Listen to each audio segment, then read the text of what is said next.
Narito ang iyong pang-araw-araw na horoscope para sa Cancer para sa araw ng March 5, 2026. Sa pagsikat ng araw na ito ng March 5, mararamdaman mo ang isang napakalalim na koneksyon sa iyong emosyonal na sentro na magbibigay sa iyo ng pambihirang kakayahan na unawain ang mga nakatagong damdamin ng mga tao sa iyong paligid.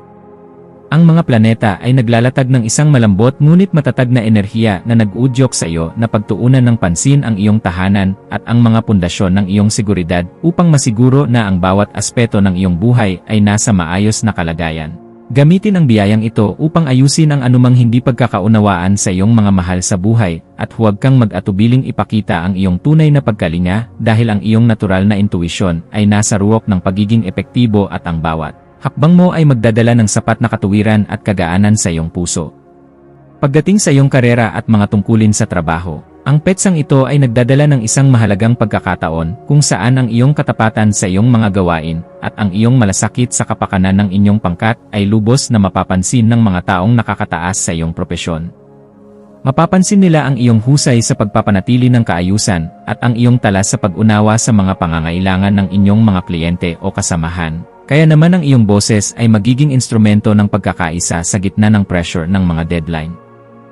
Huwag kang mag-atubiling magmungkahi ng mga paraan kung paano gagawing mas komportable ang inyong kapaligiran sa pagtatrabaho dahil ang iyong mga ideya ay nagtataglay ng isang uri ng kapangyarihan na kayang magbigay ng inspirasyon at positibong pagbabago sa bawat sandali ng inyong paggawa. Sa usaping pananalapi, ang araw na ito ay humihingi ng isang mabusising pagsusuri sa iyong mga nagawang budget para sa iyong tahanan at pamilya upang masiguro na ang iyong pinaghirapang kita ay nailalagak sa mga bagay na may tunay na halaga at pangmatagalang pakinabang. Maaaring may lumitaw na oportunidad para sa isang investment na may kinalaman sa real estate o mga kagamitang pambahay. Ngunit kailangan mong maging mabusisi sa bawat detalye bago mo ibigay ang iyong buong pagsang-ayon sa anumang transaksyon na dumarating sa iyong pintuan. Ang pagiging masinop sa iyong mga gastusin at ang paglalaan ng sapat na bahagi ng iyong kita para sa iyong mga emergency funds ay magbibigay sa iyo ng kapanatagan na kailangan mo upang mapangalagaan ang iyong yaman ng walang alalahanin sa gitna ng mga pagbabago sa ekonomiya.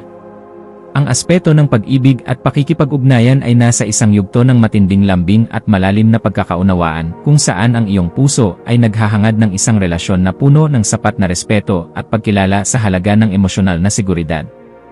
Ang pagpapakita ng iyong pagmamahal sa pamamagitan ng pagluluto ng paboritong pagkain ng iyong katuwang o ang simpleng pagbibigay ng isang mahigpit na yakap ay lalong magpapatatag sa inyong ugnayan sa bawat sandali ng inyong pagsasama ngayong araw. Para sa mga naghahanap pa ng makakasama, ang iyong mahinahon at mapagkalingang aura ay magsisilbing magnet para sa mga taong naghahangad ng isang partner na may matibay na paninindigan sa usapin ng pamilya at may malinis na layunin para sa isang matatag na kinabukasan. Ang iyong kalusugan ay dapat maging isa sa iyong mga pangunahing prioridad sa pamamagitan ng pagbibigay ng sapat na atensyon sa iyong tiyan at dibdib na maaaring makaramdam ng pagod o tensyon dahil sa iyong pagdadala ng mga emosyonal na alalahanin. Ang iyong katawan ay humihiling ng mga pagkain luto sa bahay na puno ng nutrisyon at sapat na tubig upang mapanatili ang iyong ningning habang tinatapos mo ang iyong mga obligasyon sa loob at labas ng iyong tahanan ng may sapat na sigla. Ang pagsasagawa ng mga ehersisyong nagpapabuti sa iyong paghinga o ang simpleng pagninilay-nilay sa isang tahimik na sulok ng iyong bahay ay makakatulong upang mailabas ang mga negatibong vibes at mapalitan ito ng sariwang inspirasyon na magpapatibay sa iyong immune system laban sa stress. Sa iyong pakikipagkapwa-tao, ang iyong papel bilang isang matalinong tagapayo at mapagkalingang kaibigan ay magiging sentro ng atensyon, lalo na sa mga taong nangangailangan ng iyong mabusising payo upang mahanap ang kapayapaan sa kanilang sariling mga buhay. May isang tao na maaaring lumapit sa iyo upang humingi ng tulong tungkol sa kung paano mag-aayos ng kanilang sariling mga personal na relasyon, at ang iyong mga salita ay magsisilbing gabay na magbibigay sa kanila ng bagong direksyon at pag-asa sa gitna ng kanilang kalituhan. Maging mapagmasid sa bawat pakikipag-usap dahil ang bawat impormasyon na iyong ibabahagi ay nagtataglay ng kapangyarihan na makapagpabago ng pananaw ng iba nang may sapat na respeto sa kanilang sariling pinagdadaanan sa buhay sa araw-araw. Ang iyong malikhaing isipan ay magkakaroon ng pambihirang kislap sa hapon, lalo na sa mga gawaing may kinalaman sa pagpapaganda ng iyong paligid, sining sa pagluluto, o anumang paraan ng pagpapahayag na nagpapakita ng iyong pagiging orihinal at mapanuri sa bawat detalye ng sining. Huwag mong limitahan ang iyong sarili sa mga nakagawiang pamamaraan lamang. Bagkus ay subukan ang mga makabagong estilo na magpapakita ng iyong galing habang pinapanatili ang kalidad at dangal ng iyong mga gawa para sa iyong sariling kagalakan at kasiyahan. Ang pagbuo ng isang bagay na may layuning magbigay ng kagaanan at inspirasyon sa iyong pamilya ay nagbibigay sa iyo ng ganap na tagumpay na sadyang napakahalaga para sa iyong emosyonal na pag-unlad bilang isang mapagmahal na tao. Para sa pamilya, asahan ang isang kaganapan sa loob ng tahanan na mangangailangan ng iyong pagiging mahinahon upang maging maayos ang takbo ng inyong samahan sa kabila ng mga posibleng tensyon tungkol sa mga usaping may kinalaman sa tradisyon o nakaraan. Ang iyong presensya ay magbibigay ng kagaanan dahil kaya mong magbigay ng direksyon sa paraang maayos at may sapat na pagkilala sa nararamdamang pangangailangan ng bawat miyembro ng iyong pamilya sa bawat oras ng inyong pag-uusap. Maging mapagpatawad sa mga pagkukulang ng iyong mga mahal sa buhay, at maging isang inspirasyon na laging handang protektahan ang kapayapaan sa loob ng bahay. Dahil ang matatag na pundasyon ng inyong ugnayan ang tunay na lakas na magtataguyod sa iyo sa bawat hamon ng buhay. Ang iyong intuwisyon ay magsisilbing isang matalas na kumpas sa pagpapasya tungkol sa isang bagong oportunidad na may kinalaman sa iyong personal na paglago o sa pagpapaganda ng iyong sariling imahe sa harap ng iyong mga kasama at kaibigan. Kung may nararamdamang udyok na ayusin ang iyong mga dokumento o bumili ng mga kagamitan na magpapadali sa iyong mga gawain sa loob ng bahay, gawin ito ngayon, dahil ang daloy ng enerhiya ay pabor sa mga gawaing nagpapahalaga sa disiplina at kaayusan.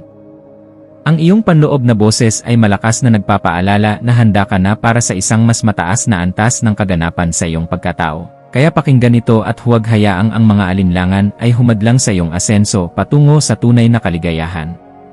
Sa aspeto ng edukasyon at pagkuha ng karunungan, ang iyong isipan ay magiging kasing talas ng isang kidlat na handang unawain ang bawat komplikadong impormasyon upang mahanap ang pinakaugat ng katotohanan sa iyong mga pinag-aralan ngayong araw.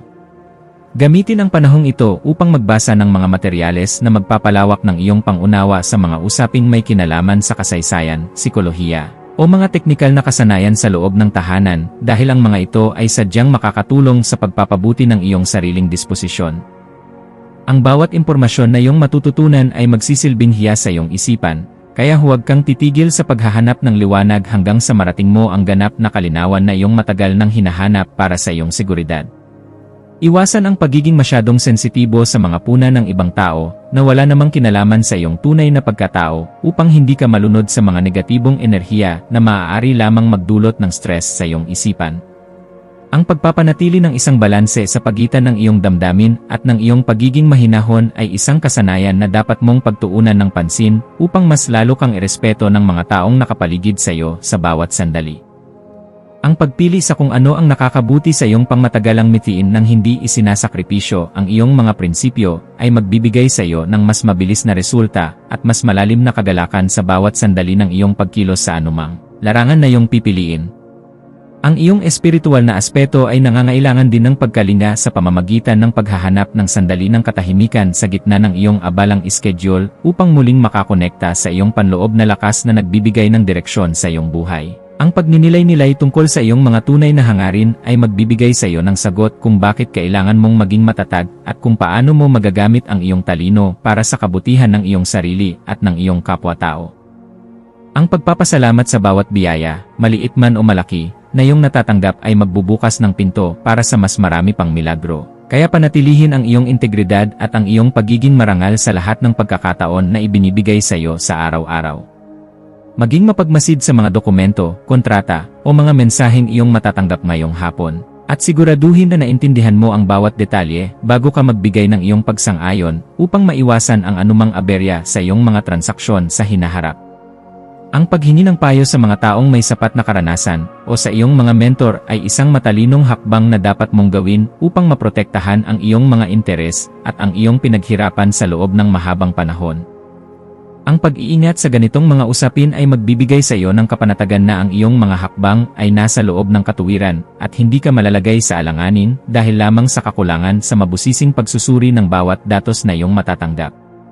Sa pagdating ng gabi, maglaan ng oras upang ayusin ang iyong kapaligiran at ang iyong isip sa pamamagitan ng paggawa ng mga bagay na nagpapakalma sa iyong sistema gaya ng pag-aayos ng iyong mga larawan o pakikipag-usap sa isang malapit na kaibigan.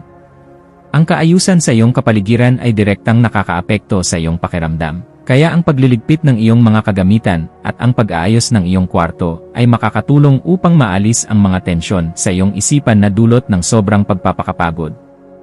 Ang pagpapasalamat sa bawat tagumpay na iyong nakamit sa araw na ito ay magpapanatili sa iyong positibong disposisyon na siyang magsisilbing magnet para sa mas magagandang balita na darating sa iyong pintuan bukas para sa iyong patuloy na ikaunlad.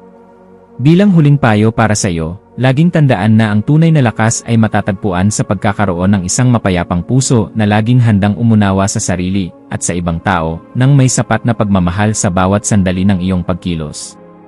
Manatiling nakatutok sa iyong sariling landas habang nagpapakita ng malasakit sa mga taong nasa paligid mo, dahil ang kaganapan ng iyong pagkatao ay matatagpuan sa pagbabahagi ng iyong liwanag ng may dangal sa lahat ng pagkakataon na ibinibigay sa iyo. Hayaang ang liwanag ng karunungan ang maging gabay mo sa pagtahak sa daan ng iyong mga adhikain, at maniwala ka na sa bawat pagsusumikap mo na magpakita ng kabutihan, mayroong magandang bukas na naghihintay para sa iyo. Ang iyong mga maswerteng numero para sa araw na ito ay 2, 8, at 19. Ang iyong maswerteng kulay ay pilak o puti na sumisimbolo sa kalinisan at emosyonal na kagaanan. At ang maswerteng gawain para sa araw na ito ay ang pag-aayos ng iyong personal na espasyo sa bahay, ang pagluluto para sa pamilya, o ang paggawa ng isang listahan ng mga bagay na nais mong pasalamatan upang mapanatili ang iyong positibong enerhiya sa buong magdamag.